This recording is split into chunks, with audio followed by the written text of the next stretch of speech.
여러분 안녕하십니까? 뉴스라이브 문을 엽니다. 코로나를 극복하기 위한 각종 지원금, 막상 받을 때는 좋았는데 과연 이 돈이 어디서 나왔을까 생각해보면 결국 국민들의 세금이죠.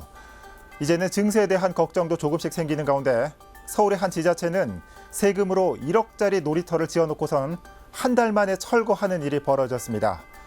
오늘 뉴스라이브에서 어떤 사정인지 자세히 살펴보겠습니다. 7월 22일 뉴스라이브 지금부터 시작합니다. 오늘의 헤드라인입니다. 서울을 중심으로 한 코로나19가 다시 확산하는 가운데 서울시 박물관과 미술관 등 문화시설이 오늘부터 재개됩니다. 종로구 어린이공원에 설치한 놀이시설에 문화재청이 철거 명령을 내렸습니다. 구기지에 사전 협의가 없었다는 이유입니다. 전국 정수장에 대한 일제 점검이 진행됐습니다. 서울에서는 유충이 나오지 않아 배수구 등 외부 요인으로 추정되고 있습니다. 무효표, 유효표 논란으로 일주일 넘게 파행된 강남구의회 의장 선거가 의원 사퇴까지 이어지면서 해결 기미가 보이지 않고 있습니다.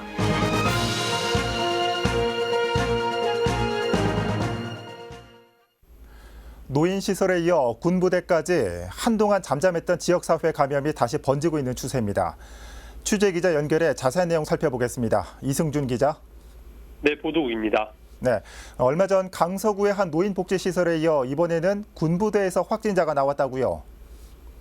네, 경기도 포천에 위치한 육군부대에서 최소 8명이 코로나에 감염된 것으로 확인됐습니다.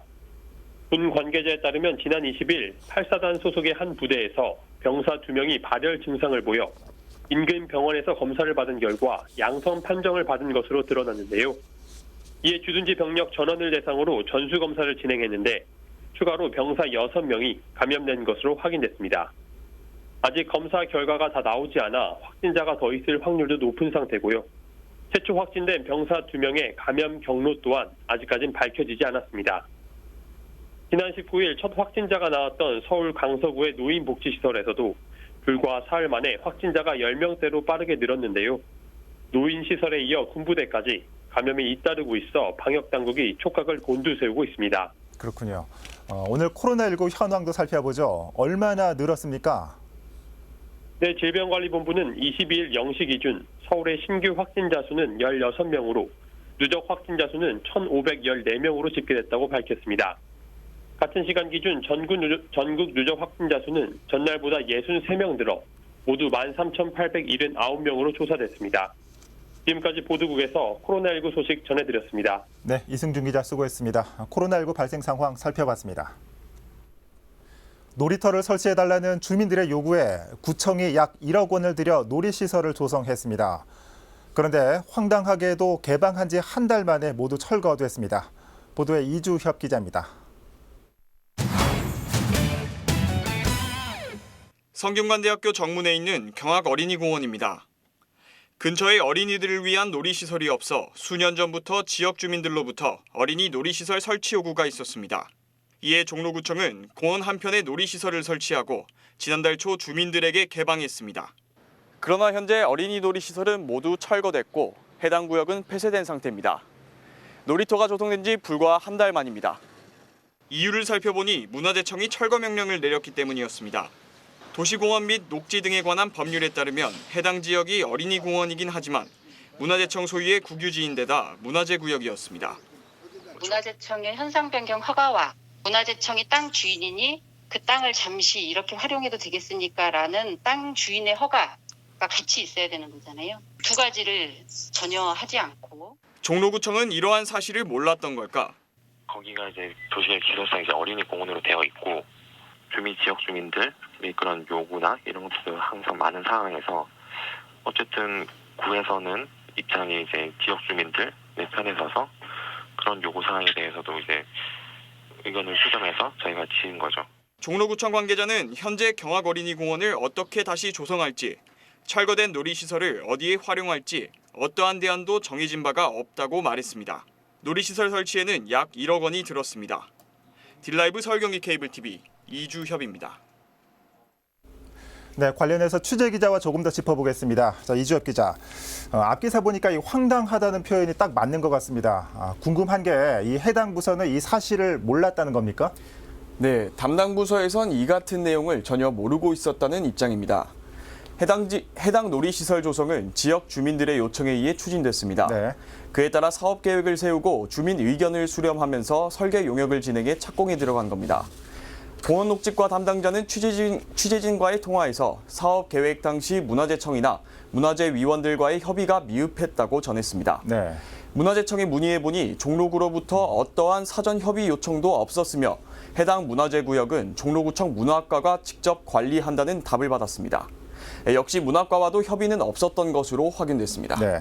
자, 한편으로는 어린이를 위한 시설인데 문화재청에서 너무 단호한 결정을 내린 건 아닌가 하는 생각이 드는데 이 활용 방안이 마련될 때까지 시간을 좀 줘도 괜찮지 않았을까 하는데 어떻습니까? 네, 문화재청 관계자에 따르면 지난달 26일까지 철거 시간을 줬다고 합니다. 네. 그 이상 시간을 주기 어려웠던 이유는 문화재를 관리하는 공공기관으로서 이와 같은 불법 시설물을 잠시라도 좌시해선 안 된다는 민원이 많았기 때문이라고 밝혔습니다. 하지만 어린이를 위한 공간으로 보전해달라는 요청도 많았다고 전했는데요.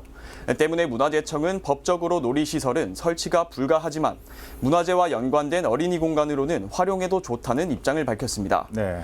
종로구청이 그러한 사업안을 정식 절차를 걸쳐 요청한다면 긍정적으로 검토하겠다는 뜻을 전했습니다. 네. 정리해보면 제대로 확인도 안 하고 사업을 진행했던 이 담당 부서 책임이 가장 크다는 얘기군요. 네, 그렇다고 볼 수 있습니다. 담당 부서가 제대로 사전 조사를 하지 않았다는 책임은 피할 수 없을 것으로 생각됩니다. 네. 이에 더해 절차에 대한 문제도 함께 고민해봐야 될 것 같습니다. 일반적으로 이런 사업은 여러 유관부서가 함께 진행합니다. 사업 계획 단계에서 분명 유관부서와 머리를 맞댔을 텐데 담당 부서는 차치하고서라도 유관부서조차 몰랐다. 설치가 완료될 때까지 누구도 문제를 제기하지 않았다는 점은 의아한 부분입니다. 이 같은 문제가 재차 발생되지 않으려면 부서 간 협력 체계, 정보 공유 체계를 점검하고 검토 과정을 보다 강화해야겠습니다. 네. 주민들의 혈세가 들어간 만큼 이 종로구뿐만이 아니라 어디서든지 이런 일이 다시는 발생하지 말아야겠습니다. 이주엽 기자 수고했습니다.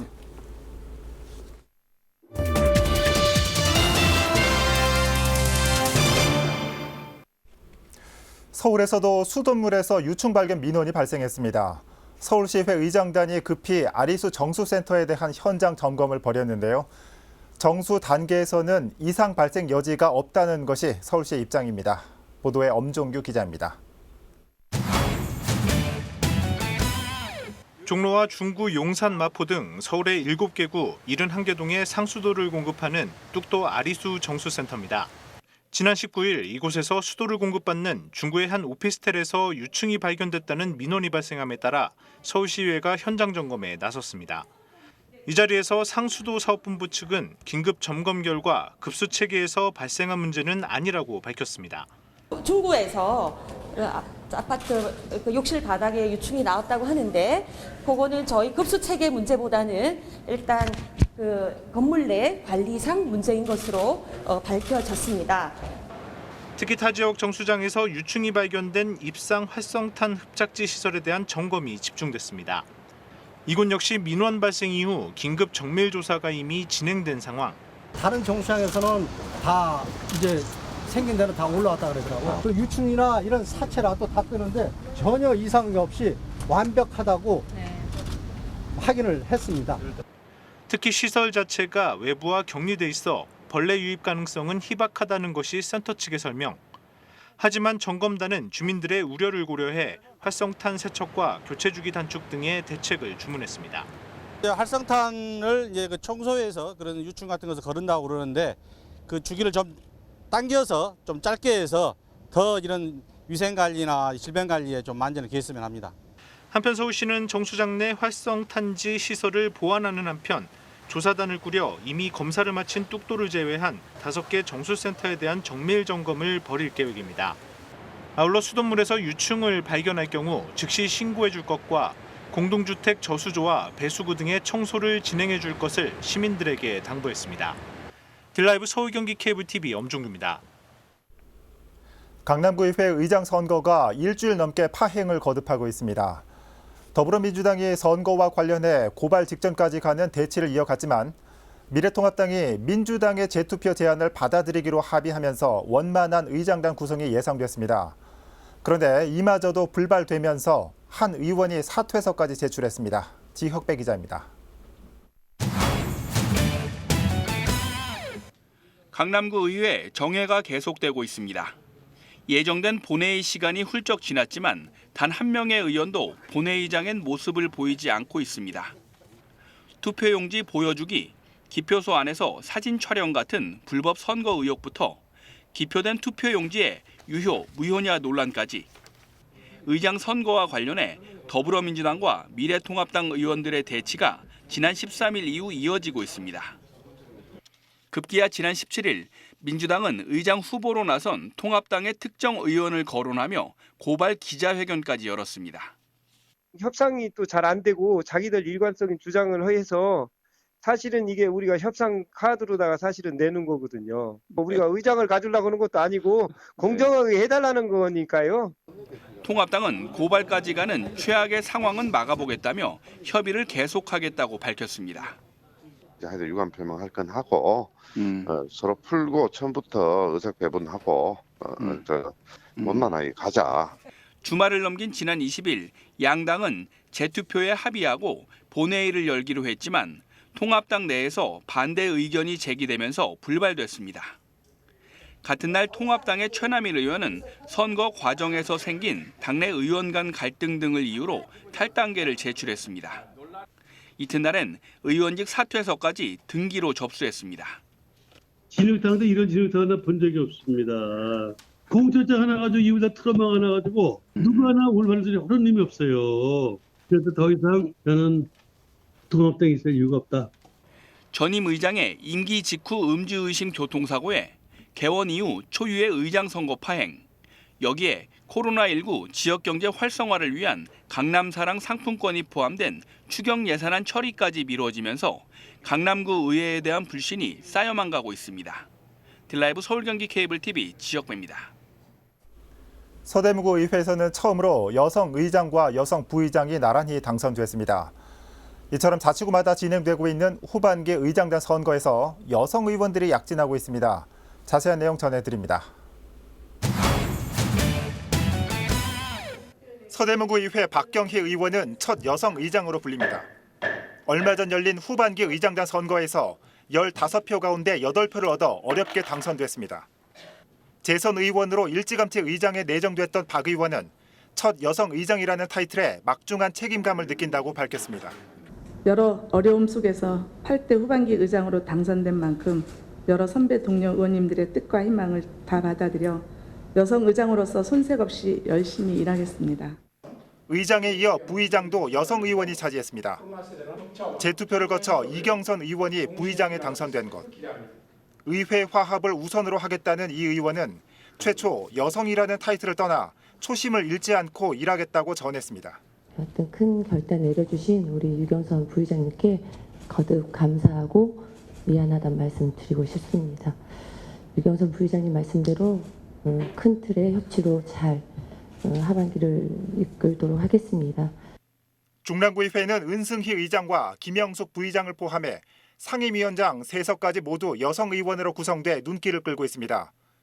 전체 여성 의원 8명 가운데 절반을 넘는 5명이 의장단에 포함된 겁니다. 이 밖에도 노원구와 광진구, 강동구에서도 여성 의장이 후반기 의회를 이끌게 됐습니다. 이처럼 기초의회에서 약진을 보이고 있는 여성 의원들. 여성 리더십이 그리는 의회는 어떤 모습일지 후반기 의회의 행보가 주목됩니다. 딜라이브 서울 경기 케이블 TV 박용입니다. 민선 7기 강동구가 반환점을 맞았습니다. 전반기 동안 균형 발전에 집중했다면 후반기 구정 운영은 개발을 통한 성장 동력 확보에 초점이 맞춰집니다. 재임 2년차를 맞이한 이정훈 강동구청장의 구정 운영 방향을 들어봤습니다. 박영찬 기자입니다. 집권 후반기에 접어든 이정훈 강동구청장의 구정 운영의 핵심은 개발로 요약됩니다. 재임 초기 구시가지 일대를 중심으로 생활 SOC를 확충하며 균형 발전에 집중했다면 후반기엔 성장을 목표로 한 개발 드라이브에 힘을 실을 전망입니다. 강동구 동부권에서 추진되고 있는 고덕 비즈밸리의 용지 공급을 마무리하는 한편 IT와 플랜트, 엔지니어링 산업 중심의 상일동 첨단 업무단지와 일반 산업단지 등 세 개의 축을 중심으로 한 산업단지 조성에 초점이 맞춰질 것으로 예상됩니다. 재개발 재건축 사업으로 대규모 주택단지가 들어서고 있는 고덕동과 강일동 일대엔 커뮤니티 시설을 확충하며 지역의 생활문화 수요에 대응하겠다는 구상입니다. 여기에 늘어나는 인구에 대비하기 위한 교통 인프라 구축도 핵심 현안이 될 전망입니다. 강동구를 관통하는 지하철 연장 사업 중에서도 좀처럼 속도를 내지 못하고 있는 9호선 4단계 사업의 조속한 추진과 함께 사업 구상 단계에 있는 GTX D 노선의 강동구 경유를 이끌어낼 정무적인 구정 운영이 중요할 것으로 관측됩니다. 고덕 비즈밸리, 강동 일반 산업단지, 지하철 58, 9호선, 그리고 GTX D 노선 사업 등 이런 사업들이 차질 없이 진행되도록 적극적으로 투자할 계획이고, 강동은 서울을 이끌어가는 수도권 동부권의 중심 도시로 거듭날 것으로 확신하고 있고요. 올 상반기 기준 강동구 인구는 45만여 명으로 향후 산업단지와 주택단지 조성이 순차적으로 마무리될 경우 2022년까지 강동구 인구는 55만 명까지 늘어날 것으로 전망됩니다. 딜라이브 서울 경기 케이블 TV 박영찬입니다. 얼마 전 서대문구가 추진 중인 홍제지하 보행 네트워크 사업에 안전성 문제가 제기된 바 있습니다. 이에 대해 문석진 구청장은 제기된 의혹에 정면 반박하며 강한 사업 추진 의지를 다시 한번 내비쳤습니다. 엄정규 기자가 보도합니다. 임기 2년을 남겨둔 문석진 서대문구청장은 홍제 지하보행 네트워크 사업 추진에 강한 의지를 내보였습니다. 20일 열린 기자간담회를 통해 남은 임기 동안 홍제 권역 활성화에 주력하겠다고 밝힌 것. 침체된 홍지역 일대를 활성화시키기 위해선 보행 환경 개선이 필요한 만큼 해당 사업은 선택이 아닌 필수라는 입장. 또 강북 횡단선의 마중물 사업으로 홍지역의 환승 통로를 만들어야 한다고 설명합니다. 지하 공간에 230m 길이의 무빙워크를 설치하고 홍은 사거리 쪽 지하 공간에 도서관과 카페를 조성할 계획입니다. 또 지하철 3호선과 환승하지 않고서는 또 방법이 없지 않습니까? 이거를 마중물 사업으로 먼저 하겠다는 것이고, 우리가 서울시가 해줄 때까지 기다렸다가는 홍제 정체는 계속 되어질 것이고 개발은 미뤄집니다. 최근 구의회에서 제기된 안전성 문제엔 정면 반박했습니다. 지하보행로와 철도 간격이 좁아 위험하다는 지적에 대해선 전문가들의 검토 결과 제기된 문제가 없다는 것. 또 지하철 환기구 이전 비용이 과소 책정됐다는 의견에 대해선 사업비 495억 원과 별개로 또 다른 공사비를 책정할 수 있다고 밝혔습니다. 별도의 토목 계산을 하든지 아니면 우리 홍제 도시재생 사업을 하든지 얼마든지 좀 가능하다고 봅니다. 한편 홍지역 일대 지상 구간 개발에 대해선 국비와 시비 100억 원을 확보해 도시재생 사업이 추진될 예정이라고 설명했습니다. 특히 지상 구간에서 넓은 면적을 차지하고 있는 인왕시장의 경우 재개발 사업이 무산된 곳이지만 주상복합 건물 형태로 개발하는 방안을 다시 한번 검토 중인 것으로 알려졌습니다. 서울시가 그동안 해산시켰거나 미뤘던 재개발 재건축을 어떻게 할 것인가에 대한 용역을 이번에 발주한 걸로 알고 있어요. 주민이 요구하면 할 수 있도록 이렇게 추진 동력을 갖게 되면 저는 개발 사업이 가능하다고 생각합니다. 문석진 구청장의 대표 공약이었던 홍제 지하보행 네트워크. 사업의 타당성과 안전성 논란을 딛고 내년 착공에 들어갈 수 있을지 관심이 모아지고 있습니다. 딜라이브 서울 경기 케이블 TV 엄종규입니다. 마포구가 옛 마포구청 제3별관에 계획 중인 출판 인쇄 스마트 앵커 시설 건립이 본격화될 것으로 보입니다. 전액 외부 자본으로 건립 예산이 확보된 겁니다. 천서연 기자입니다. 마포구가 옛 마포구청 제3별관에 추진하고 있는 출판 인쇄 스마트 앵커. 출판 인쇄 스마트 앵커 추진에 동력이 생겼습니다. 국비 25억 원 투입이 새롭게 확정된 것. 중소벤처기업부가 주관한 소공인 복합지원센터 구축 운영 사업에 최종 선정된 결과입니다. 서울에서는 마포구가 유일합니다. 7월에 국비 25억을 확보함으로써 전액 외부 공모 사업을 통해서 이 사업을 추진하게 돼 있습니다. 마포구는 부지만 제공하게 돼 있고. 이로써 출판 인쇄 스마트 앵커 시설을 짓기 위한 예산 마련은 끝났습니다. 구비 투입 없이 시비와 국비 그리고 민간 투자 등 전액 외부 자본으로 시설이 건립되는 겁니다. 전체 예산은 192억 원. 지하 4층, 지상 5층 규모로 출판과 인쇄업에 종사하는 소상공인이 일할 수 있는 54개의 입주 공간이 만들어지고 3D 프린팅과 인쇄 기계 등을 사용할 수 있는 공동 작업실 등이 들어설 예정입니다. 무엇보다 센터 안에서 제품 기획부터 판로 개척, 비즈니스 모델 발굴에 이르기까지 원스톱 지원됩니다.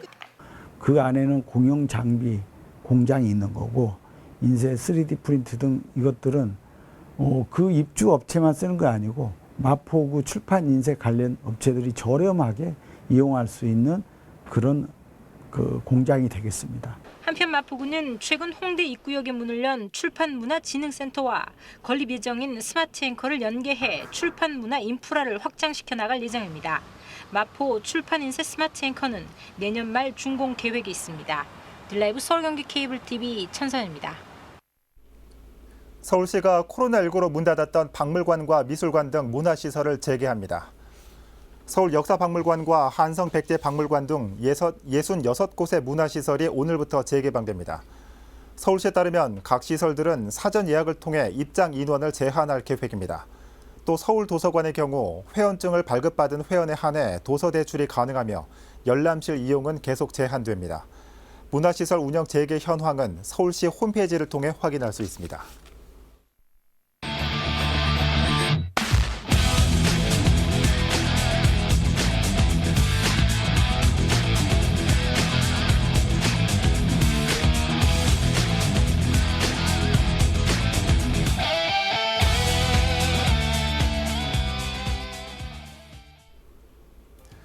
염소뿔도 녹을 만큼 큰 더위가 시작된다는 대서입니다. 모기조차 없었던 지난해 찜통더위 다들 기억하시죠? 올해는 예년보다 늦은 이달 말경 장마가 끝나면서 본격적인 무더위가 시작될 전망입니다. 코로나19로 몸도 마음도 답답한 가운데 무더위로 인한 피해 없도록 미리 주변 살피셔야겠습니다. 뉴스라이브 마칩니다. 시청해 주셔서 고맙습니다.